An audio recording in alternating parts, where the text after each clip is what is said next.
Alright, welcome to the final bonus video of Let's Play Hack Infection. This is the video basically telling you where to find certain items and certain equipment. Like trying to find the rare weapons that you can get in the game. First off, let's start with some area codes. Just give me a second. Okay. We're going to start this one in Delta. I'm not going to actually go to the area themselves, I'm just going to show you them. They're really low level, so it's okay. This one starts in Delta. Let's see. Hideous, Organ Market. Where's the last one? Scaffold. Low 14 wood area. In here you'll get an item called Ice Bar. Keep this item for when you go over into Mutation. In Mutation you'll run across a character named Panta. He'll have an item called Key Axe. He will only accept the Ice Bar as an item for trading for it. Nothing else will work regardless of how much you put into it or how rare it is. The second area is... where is it? Here in Delta, Voluptuous...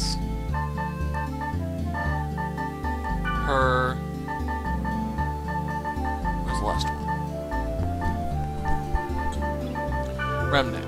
Level 3 fire. You can get this very early in the game, which is actually recommended. Inside this dungeon, you'll get an item called Rusty Nails. It's in a chest that's not the god statue. It is a negative twin blade weapon, meaning if you equip it, a lot of your stats are going to go to the negative. It's mostly just for the sake of collecting the rare item more than actually using. The second item you'll get is the Kageyuzen. It is a rare level 8 armor, I believe. It will help you very well throughout the entirety of the game, period. It's actually helpful through most of Mutation even, which I've actually been doing the LP for, and I've just recently unequipped it, and I'm near the end of the game. So it's really helpful. It comes with the ability No Damage, which gives you a certain percentage of taking no damage whatsoever.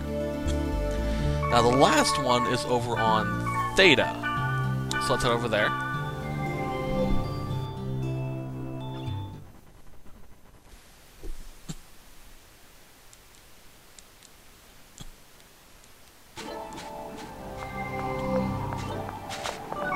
Okay. The keywords for this one is Theta, Dog Dancing, Passionate, wherever that is. Passionate. Try Pansy. It's a level 19 Earth dungeon. Like Voluptuous or Remnant, there are two items you can get here. One's in a chest on the final floor, and the other's in the god statue. The Soul Blades, which is the one you get in the chest, is a rare twin blade weapon. It's actually very good, and I believe I actually used it in the battle against Scathe.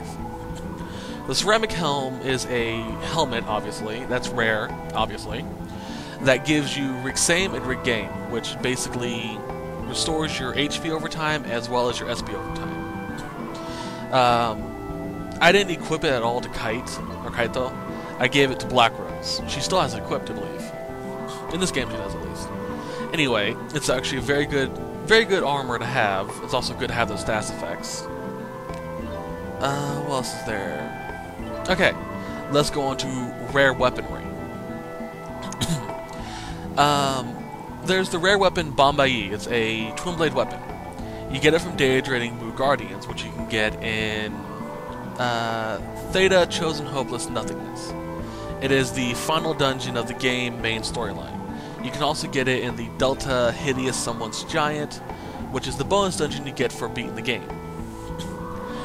Speaking of that, if you Daedrain the Parasite Dragon, which is the boss of Hideous Someone's Giant, you get the twin blade weapons Hyaki Doruan.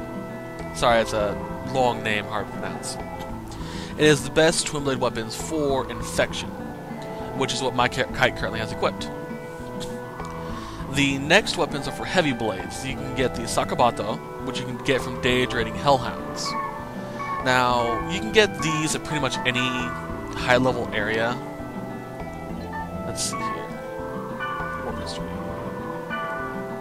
Like, I believe you can get it... Let's see here. Theta, Hideous Geothermal Sea of Sand. I think. Let's see. Hold on a second. I have a list. Hold on. Yeah. Hideous Geothermal Sea of Sand, you can find Hellhounds. And if you data drain them, you can get the Sakabato. Now, it may take a while, but be persistent. You'll get it eventually. Just don't over data drain. Let's see here. The next is the Shikizokuzeku. It's another heavy blade weapon. It's better, depending on your definition of better, than the Sakabato. You get it from a Gohel Menhir. You can get one. You can find one of them in Theta Great Solitary White Devil. Keep in mind these are all really high-level areas. They're like level 30, so you have to be careful. Weapons for Blademaster. There's one you can get called Phoenix Wing from data draining mystery rocks. You can get them inside the dungeon itself of Theta Great Eternal March, but you can also find these in Hideous Someone's Giant. Most of these you can find in the final dungeon of the game, as well as the bonus dungeon. But if you want to get these before those, here's where you can get them. The Jin Saran you can get from data draining metal goblins at Lonely Forbidden Paradise in Theta. All these are going to be in Theta, mind you. A heavy axeman weapon called Giant Hill you can get from data draining Mantis from Lonely Passed Over Aquafield. You can get an Axe Bomber, which is also a heavy blade, from Red Scissors in Great Eternal March. Long Arm, which I actually got first, is called a $1 Million Spear. It's from data draining Cursed Blades in Noisy Geothermal Melody. The Scarlet Autumn, which is the best per se, long arm weapon in this game, you get from data draining Tetra Armor from Great Eternal March. Dark History is a Wave Master weapon you get from Phoenix Queens. You can get another one as well as a Great Eternal March. And the last rare weapon, per se, is the Jester's Wand you get from data draining Woodstock. You can find them in Lonely Passed Over Aquafield. Now all that said and done, here's some more rare items and whatnot. The Goblin set you can get throughout the course of the side quest, the Goblin Tag game, which is a really annoying one. Just use a lot of wood spells or wood-based attacks, and you can get it done pretty quickly. The time set. Now, the time set is really annoying to get,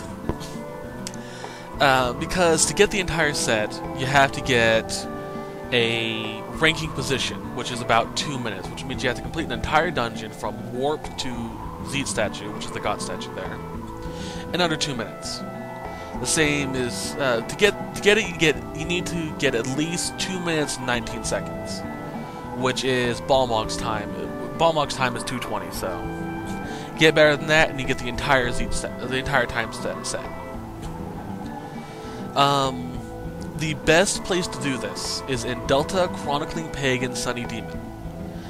This dungeon only has 3 levels, and there are 2 required battles. Use a speed charm right when you get there, and when you enter the dungeon, use fairy orbs on each floor.